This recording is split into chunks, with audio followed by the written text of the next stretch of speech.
And they cut a secret treaty with the post office to take over the Hawaiian Islands after all Hawaiians were declared dead 20 years later. It's called the Death Moratorium. Now, the Death Moratorium was established in 1849 by King Kamehameha III and said that if you are off the land or dead for 20 years, the land is free for settlement.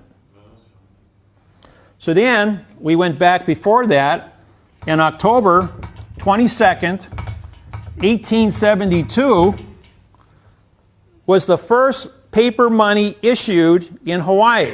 That meant that the post office, through Bern, Switzerland, got the King Kamehameha V to file bankruptcy, ship the gold out, and bring paper money in. And that's when the paper money started in Hawaii. Exactly 45 days later, under Maritime Law of Trust, which was December 7th, King Kamehameha V dies. Yeah, dies, right. 45 days from the time he files bankruptcy, the bankruptcy trust expired. So now he is the last reigning monarch in Hawaii, and he dies, putting 1.8 million acres of land up for grabs, according to this treaty. That was better known as the Bishop's Trust, for those of you who know about it. Now, this number, December 7th, is real keen.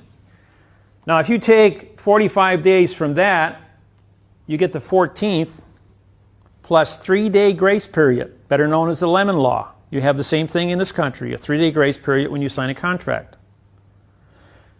So you got December 17th now, 45 days plus a 3-day grace period of 1873. Add the 20-year moratorium, you get 1893.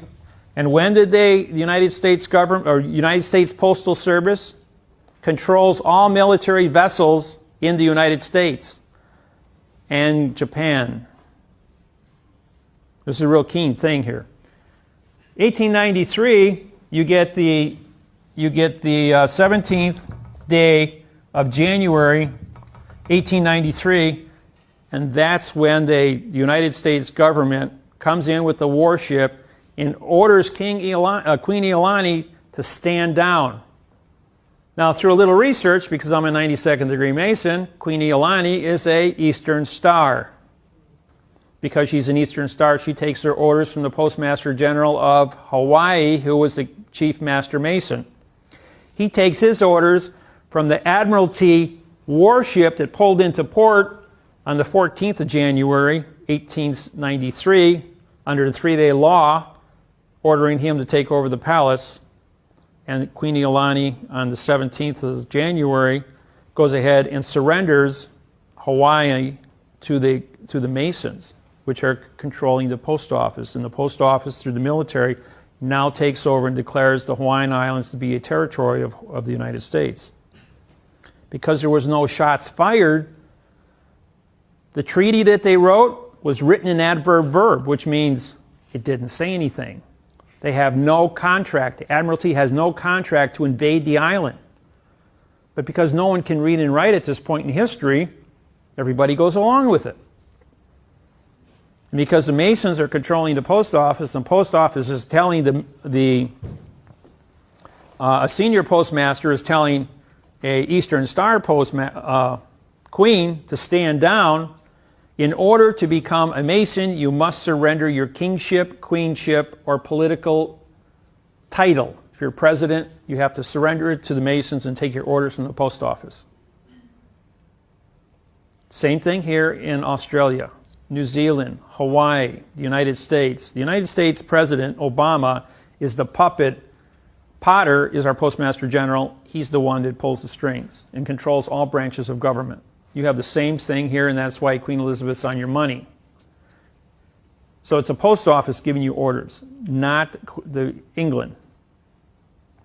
Now, if you bring this thing forward to October 22nd, 1872, plus 70 years, it comes out plus 45 days in the 3-day trusts. It's December 7th, 1941. Pearl Harbor gets bombed by the Japanese. The bankruptcy of Hawaii ends. 70 years, 45 days of truce and 3-day grace period. Except the Japanese Navy jumps the gun by 1 hour. And they bomb all the postal vessels of the United States Post Office, which are all the military warships and military warplanes. But they didn't bomb any civilian targets. But because Hawaii was not out of bankruptcy because of the 1 hour time difference, they violated the international laws of bankruptcy, which then gave Roosevelt permission to declare war against Japan. And we had to go to Tokyo to get the rest of the story on the post office. So it was the post office of Japan, which controls the military, bombing the post office of Pearl Harbor, which was the United States Post Office, because of trade imbalances. That's what started